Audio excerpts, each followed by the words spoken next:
Right. Should have grabbed a short sleeve shirt. For me? Nah, I'm still cold. I did actually. We got what we got though. I'm grateful. There we go. All right, throw something on that. Word. What y'all got to access? All right, we'll get started with questions in the room. Slim, considering the stakes of tonight's game, if you guys lost, you were out of the playoffs. Oh, that was the stakes? Shit. We didn't know that. You really didn't know that? No, I'm shitting with you. We've been fighting all damn season. You know what I mean? Like, we got to find some type of laughter in this. You ain't even asked a question, but I can figure that you're going to ask about us being out. And I'm going to just say that it was a very tough season. We still got one more game, right? But we've dealt with so much adversity on and off the court. And that's not an excuse, but it's reality. You know what I mean? So we have to just continue to give ourselves grace and understand that, like, long as we all got up in the morning and we looked in the mirror, we looked at ourselves and we go, okay, I'm going to compete. I'm going to play hard. I'm going to do my best to make playoffs. If you did that, and I feel like we did as a team, like we stuck in and we fought hard, down 20, up 10, like it didn't matter. We did what we were supposed to do. And sometimes the pieces just don't hit, you know what I mean? But I'm proud of our team. Like we fought hard. So yeah, that's my answer. Well, I was going to ask if you felt like you guys fought as hard as you could. I knew it. See? Yeah. I knew it. We've been here. We have been here. And just since we've all been here, just when you look back at the season, obviously there's been a lot of unexpected things that came up. Just what's been the most frustrating part about this whole season? I think just trying to get a constant flow. You know, like we get on a roll and then something. Get on a roll, something else. It was at one point we didn't know, you know, like we come in the locker room, we didn't know who was about to suit up because we just had so many like nagging injuries, incidences, COVID, you know, like it was just so many variables that we could not control. And again, I think we did a very good job of controlling what we can control and trying our best to make what we had. Like, shit, we tried. Go to Edwin. Yeah, my question's for Kenny Carter. Obviously, we haven't seen you in a couple of games here, and there's been questions about what happened, and you finally got a chance to play tonight. What has this last week or so been like for you, not being able to play, and then finally getting an opportunity today, and it falling short of making the playoffs today? That's a question you're gonna ask me.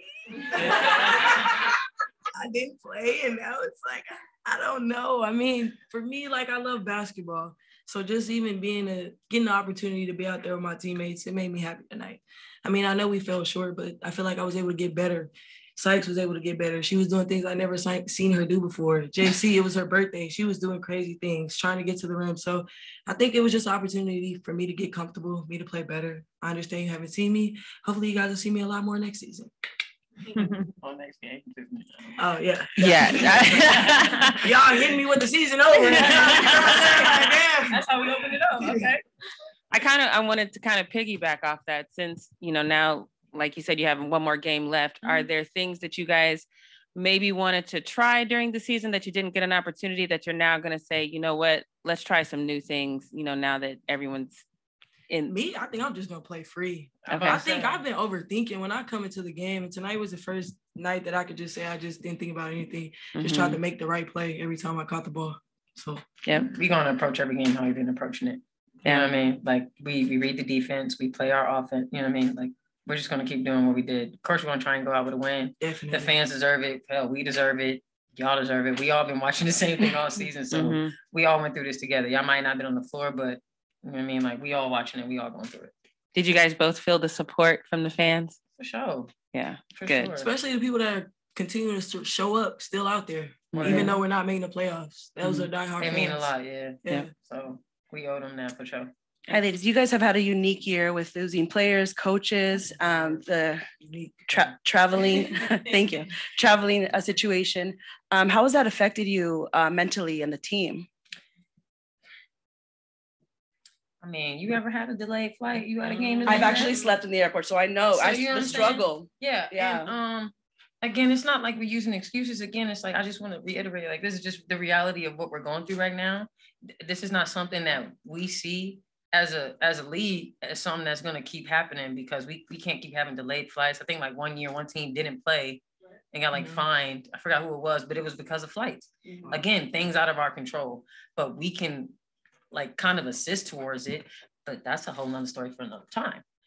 But for us, I mean, again, we've dealt with so much adversity. We just added that one to the bag, you know, and kept it pushing. But of course, like your body is tired, you're not comfortable, you're in an airport, you're not in your bed, you're not somewhere familiar. And then on top of it, you got to think, shit, I got to come to work. Like, and I got to play because the team that we playing, not going to be like, oh guys, take it easy. They had a delayed flight. Like, no, they're going to want to come down our neck. So we just got to stay ready. Like we've been ready. Thank you. This question is for Kennedy. Respectfully, what did you say to Coach Fred Williams to make him comfortable and for him to tell me that he had a change of heart and he was okay with you playing? I think that's a conversation for after the season. So, no comment. I'll say something though. I'm very proud of Wood and the adversity that she's been through this season. Not many can do what she did and still be a good teammate, still come to work every day. She pushes the hell out of me in practice. And you know what I mean? Like, it's a headache, but I'm glad she's on my team because I don't got to guard her in real life. But but for real, because I'm actually tired of people like trying to figure out shit. Like, Wood's fine. Like, Wood is fine. She's a great freaking player. So let's just leave it at that. When she get on that floor, she do what she do. If she's not on that floor, she's not on that floor. It's been times when I'm not on the floor, but there's no secret. There's no nothing. Like, that's between Coach and that's between Wood. So Wood's good. Coach Fred good. That's it. I just want to ask because I just hate seeing people come up with random theories. So I just want to give you an opportunity to say whatever you like to say. No, we're good. Coach Fred said what he said. We're good. We don't got to explain that. Thank you. That's between them. Any other questions? Hey, Slim. I just wanted to ask you a little bit about your leadership this season. It seems like, you know, since you've come to the Sparks, like this season in particular, you've really taken on an active leadership role. You know, just how have you kind of grown as a leader, you know, this year? I guess I want to give a huge shout out to my teammate overseas, Kelsey Griffin. She was a huge pivotal point in my career when it comes to being a leader. She showed me overseas, and not to say that I didn't have people here showing me, but to be under her and watch her and watch her habits, and for her to talk to me and help me lead and be able to talk to different people. That was my biggest challenge coming in as a leader, being able to reach different people with different personalities and still come across with the same message. So I give a lot of kudos to KG and my teammates in Australia, and then my teammates here when I came here, like, and they see that, okay, I'm being a little more vocal. They respected me. And I think that's a big thing. Like, when you show that respect, it makes that person who's trying to step out of their comfort zone a little bit more comfortable, because it's uncomfortable trying to talk to people all the time. Because I know Wood tired of hearing my mouth. Yeah, like, I know she don't tell me before, like, it's okay, but I know that, like, that's me. But I'm always going to communicate. I'm always going to be there for you. I'm always going to be your biggest supporter.